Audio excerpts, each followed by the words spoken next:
Good evening to you from teleSUR Studios in Caracas, Venezuela. I'm Regan Devines. A look at this evening's headlines. Soft coups and international intervention under the guise of human rights. Cuba's President Raul Castro lays blame at the UN General Assembly.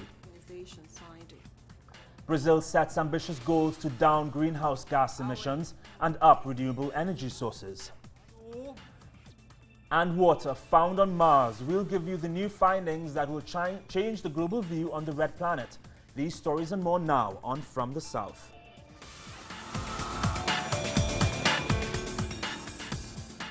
Again, thank you for being here with us on From the South. We begin this evening at the 70th United Nations General Assembly. Cuban President Raul Castro, during his speech, welcomed the advances made in normalizing relations between Cuba and the United States. But he also said the organization itself has not achieved its aim of putting an end to world conflicts.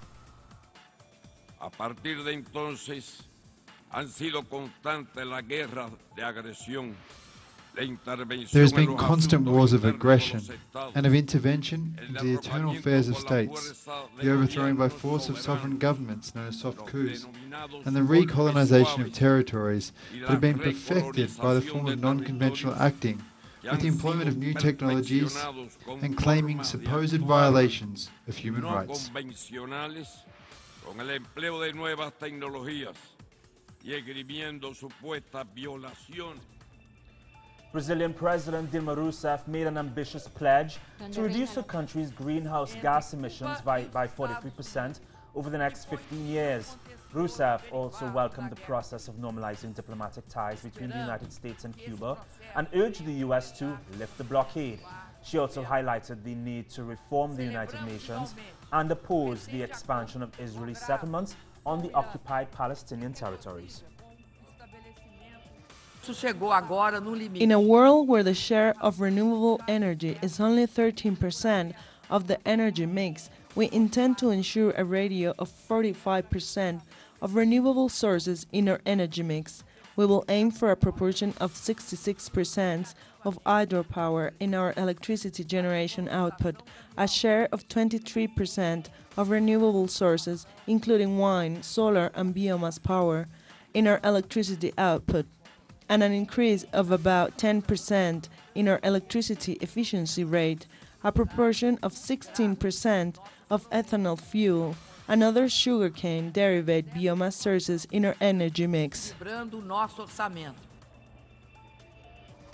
The U.S. President Barack Obama told the General Assembly that his country's Congress will inevitably lift the blockade on Cuba, admitting that the previous policy towards the island has failed.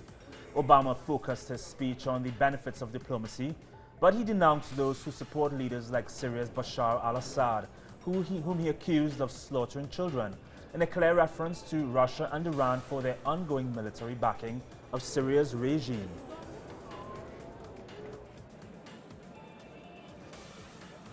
We're told that such retrenchment is required to beat back disorder, that it's the only way to stamp out terrorism or prevent foreign meddling. In accordance with this logic, we should support tyrants like Bashar al-Assad, who drops barrel bombs to massacre innocent children, because the alternative is surely worse. And Mexican President Enrique Peña Nieto has also called on the end to the blockade on Cuba. Today, Mexicans also enjoy a long tradition of meditators of conflicts in our region, always promoting a peaceful solution for disputes. Against the backdrop of this diplomatic history, we are celebrating important progress in the peace process in Colombia, as well as the recent re-establishment of relations between Cuba and the United States. In the line with the new geopolitical reality, we reiterate our call to put an end to the economic trade and financial embargo that has been maintained against Cuba since 1962. The agreement on justice reached last week between the Colombian government and FARC guerrillas does meet international standards and does not mean impunity. That's according to the government's chief negotiator. Now, the two sides in the peace talks in Cuba agreed to set up special courts to try former guerrillas and former military personnel accused of crimes during the 5-decade-long conflict. Both sides also set a deadline of next March on the 23rd to sign a final peace deal with the FARC and to disarm within 60 days after that. It is not a deal of impunity. It respects national and international requirements and standards. And those standards are to investigate, to judge, and to sanction. And this is going to happen. The way these sentences will be characterized and their details are left to the state sovereignty. According to local Colombian media, the United States has said that it will not seek the extradition of members of the FARC guerrilla group. The FARC had been worried that once they laid down their arms, they could immediately face jail time and extradition. Some members of the FARC are already serving prison sentences in the U.S., including the guerrilla leader Simon Trinidad, who was captured in Ecuador and extradited back in 2004 on drug charges. A few days after ruling that it does have jurisdiction in the dispute over Bolivia's claim to access to the sea, the International Court of Justice has now been requested to hear a new dispute. This time it is Colombia that is saying that the court has no jurisdiction in the dispute brought by Nicaragua for an alleged breach of its maritime rights in the Caribbean. Colombia and Nicaragua have been battling over border issues for nearly a century. After an 11-year trial, the Hague's tribunal confirmed Colombia's sovereignty on the San Andreas archipelago, but gave Nicaragua a wide region in the Caribbean.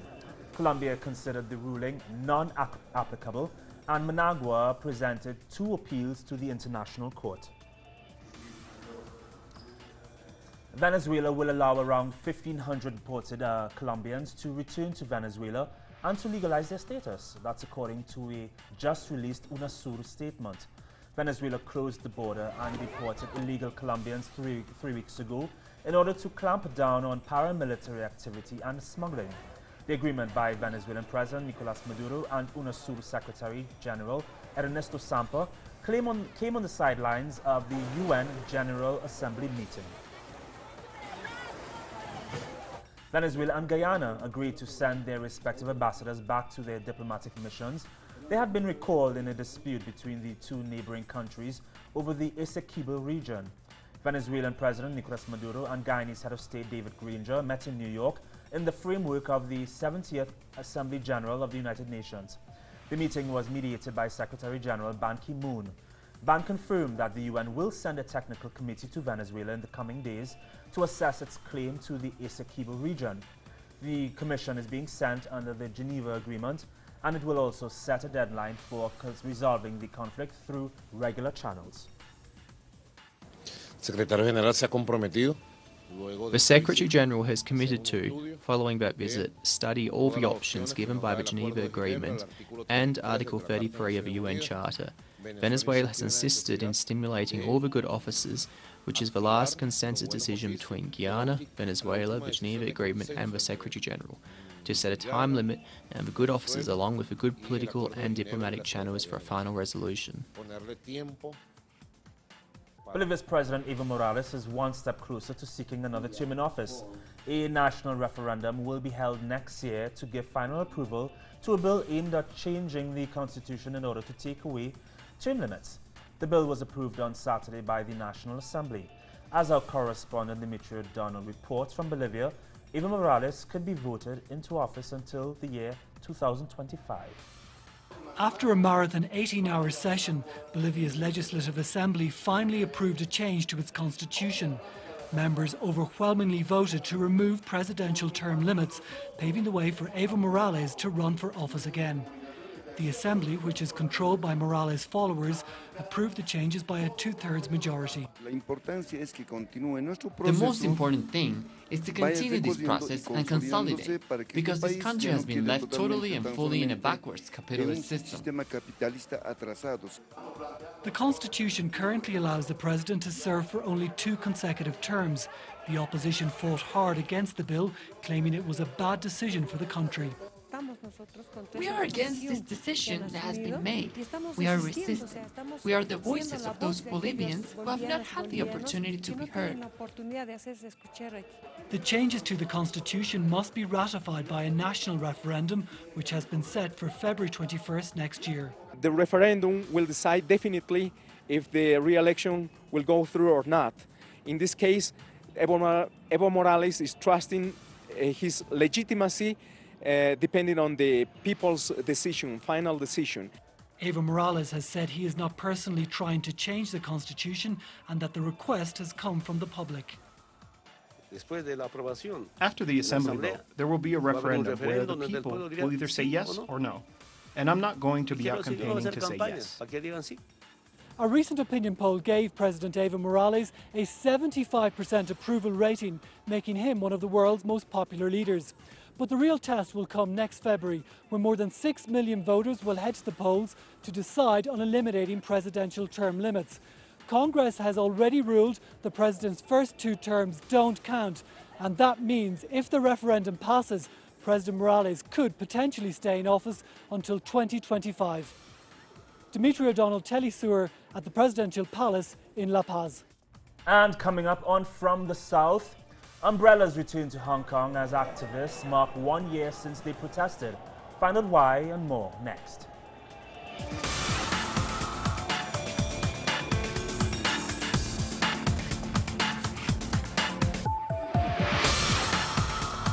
The world is divided among continents and nations. Nations are divided by borders and interests. These interests divide the news. We examine the impact of these divisions on people and power. This is Imaginary Lines. Watch it on telesurtv.net/English. teleSUR, wherever the news, you'll be there. Day by day, they're in the street with one mission: change the world through their actions. This is a different type of program, a conversation. The perspective you won't find in traditional media can be found on The Laura Flanders Show. Watch it on telesurtv.net/English. teleSUR, wherever the news, you'll be there. Rod stars G1 and Claudia de la Cruz are Rebel Diaz, hip-hop activists positioned within a history of political resistance through music. And you don't stop. They invite young people to express themselves about their social struggles. And you don't stop. Watch it on telesurtv.net/English. teleSUR, wherever the news, you'll be there. Welcome back. NASA scientists have discovered evidence that suggests that briny water may have flowed on the surface of Mars as recently as last summer. The discovery suggests that the red planet can support present-day microbial life. NASA scientists say they're still trying to figure out the chemistry and source of the water. And today's announcement of a really fascinating result about current water on Mars is one of the reasons why I feel it's even more imperative that we send astrobiologists and planetary scientists to Mars to explore the question of, is there current life on Mars? Pro-independence parties in the Spanish region of Catalonia have been declared victorious following local elections on Sunday. Although the independence parties did not win an absolute majority in the 135-seat parliament, the separatists won the majority of votes with just 2 months to go before Spain's national elections. The Vote for Yes party took 62 seats, while another independence party, the CUP, took 10 seats. The latter, however, said it would not support the Together for Yes party leader, Artur Mas. Mas's enthusiasm over the victory, nonetheless, has been clear. Hem guanyat, hemos ganado, we have won, nous avons gagné. There is a clear agreement on a huge majority of the population, and basically it's been represented on the numbers, on the seats that has been elected. There is a wish and a will that we will have to go into that direction, and we will. And in that sense, there is a lot of common frame that we need to build about this, and we will. In that sense, obviously, the diversity of the society is clear, but we are in a transitional period, and we will manage this the best way we can. During Britain's Labour Party conference, John McDonnell said that multinational companies operating there would have to pay their fair share of taxes. McDonnell was picked by Britain's opposition Labour Party leader Jeremy Corbyn as his finance minister in waiting. McDonnell is a former trade unionist who backs the imposition of taxes on wealth. Labour's plan to balance the books will be aggressive. We will force people like Starbucks, Vodafone, Amazon and Google and all the others to pay their share of taxes. The Pope may have ended his tour in the United States, but on the flight back home to Rome, he was interviewed by reporters on the topic of sexual abuse within the Catholic Church.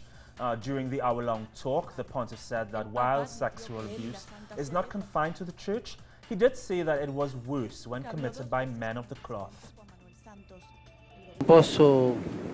When a priest abuses a child, it is very bad, because the vocation of a priest is to help that boy or girl grow up in the love of God, towards emotional maturity, towards good. Instead of doing that, he crushes them with evil, and for that reason it is almost sacrilege. He has betrayed his vocation, the call of God. This is a heavy thing for the church right now, and also one should not cover it up. The ones who cover these things up are also guilty. The Russian President Vladimir Putin has said that it is a huge mistake not to cooperate with the Syrian military of President Bashar al-Assad, which he said is the only force truly fighting Islamic State militants in Syria. He made his remarks during his speech to the UN General Assembly. The statement is in direct opposition to the view held by the United States. President Obama and his administration have previously insisted that Assad must step down to end the conflict in Syria, a position they appear to have modified slightly in recent days. Russia has always been firm and consistent in opposing terrorism in all forms. Today, we provide military and technical assistance both to Iraq and Syria that are fighting terrorist groups. We think that an enormous mistake to refuse to cooperate with the Syrian government and its armed forces who are valiantly fighting terrorism face to face. We should finally acknowledge that no one but President Assad's armed forces and the Kurd militias are truly fighting the Islamic State and other terrorist organizations in Syria.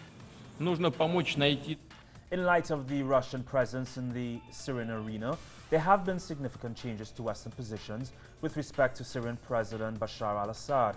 In preparation for what might be cooperation against terrorism, the final features of new policies may appear after a scheduled meeting between Presidents Putin and Obama. Here is Hazem Abdullah with more. The former French Prime Minister François Fillon believed that the airstrike against ISIS in Syria are symbolic rather than having any real effect on terrorists. Many believe that there is no option for the French government must cooperate with the Syrian government if it wants to fight ISIS. European countries today are attempting to disassociate themselves with supporting terrorism. No sane person can believe that the air operations against terrorists can do anything. Europeans today have realized that they are exposed in front of their communities, so they are trying to change. A French parliamentary delegation visited Damascus and was prepared this Monday on the situation from the inside. This visit reflects a clear change in European policies, which has not worked with the Syrian government for 5 years. As you know, our visit is not political, but rather humanitarian par excellence. We are here to evaluate things on the ground and to see the situation in Syria, and to take this back to the French. In light of the new developments, all eyes are now on the meeting between the presidents of Russia and USA and what this will mean on the ground. Hazem Abdullah, TeleSUR, Syria. Around 1,000 activists rallied outside Hong Kong's government headquarters to mark the one-year anniversary since protesters took over roads in the center of the city to demand democratic, open elections. Police outnumbered protesters, though, who attempted to observe a minute of silence when they were tear-gassed exactly 1 year ago. The minute of silence was interrupted by a more radical protest group who jostled to reoccupy a road adjacent to the government's headquarters. It's really tired. It's really tired for me because 1 year later we are still trying to how to continue the movement with some exact strategy, with long, middle and short-term goal. Yeah. So of course, really, it's not an easy time for us, especially at 26th of October. We need to go to the court again with other student activists, but we will still commit to fight in the front line. A rocket fired by Kurdish militants in the southeastern province in Turkey killed a 9-year-old girl and wounded 5 people. The militants were targeting an armored police vehicle, but instead struck a 3-story house. In a separate incident, 5 children were wounded by a bomb in the district of Sur, which has been the scene of clashes between the PKK and security forces in recent weeks. And now we'll look at other stories making news around the globe. Tovarnik, the Croatian border with Serbia, has been reopened for refugees by the authorities. The border was closed since September 18th after the country claimed it was overwhelmed by the numbers. Small groups are being let through the border at a time for better control of the crowds. Volkswagen's former CEO Martin Winterkorn is being investigated by German prosecutors after the rigging of diesel emissions tests. The focus will be on fraud through the selling of vehicles with manipulated emissions data. Winterkorn, who quit on September 23rd, said that he was unaware of any wrongdoing on his part. Faszinierende Autos. Latest figures show more than 1.5 million people have fled their homes due to the conflict between Boko Haram militants and the Nigerian army. The battle has left over 7,000 widows in one northeastern city alone. Many of them are unable to feed their children, forcing them to seek help from NGOs. Hundreds of Taliban fighters launched an early morning assault on the city of Kunduz. The group has taken over both a hospital and a university. Several people have been killed and scores more were wounded. The group also broke into the main prison and freed hundreds of fellow fighters. President Sepp Blatter has stated that he will remain president of FIFA despite the criminal investigation opened on him by Swiss prosecutors. Blatter reportedly told his staff that he has done nothing improper or illegal. Via a statement issued by his lawyers, Blatter told Swiss authorities last Friday that payments to UEFA head Michel Platini were nothing more than valid compensation.